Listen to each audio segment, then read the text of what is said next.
If you have a dull ache in the front or side of your shoulder, it's painful to lie on the side of your shoulder, lift the arm, reach across your body, or even behind your back, you may have shoulder impingement.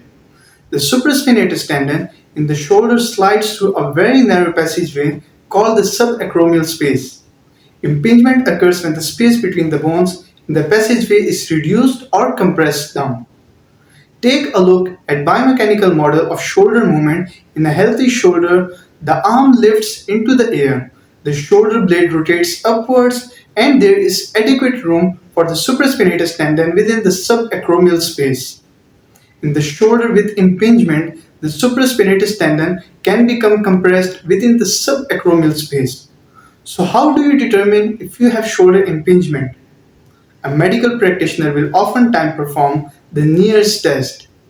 This is the raise your arm overhead and rotate it inwards to close down the subacromial space. Let's take a look to see how Neers test is performed. So this is the Neers test.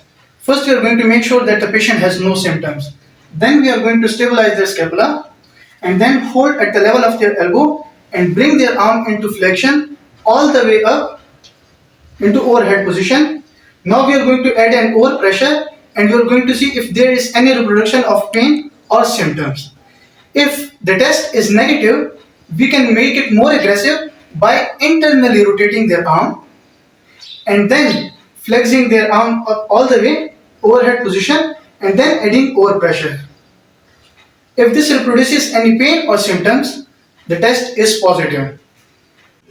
As you saw from the video, the shoulder was taken into the overhead position first, then it was brought down and placed into internal rotation and then brought back overhead.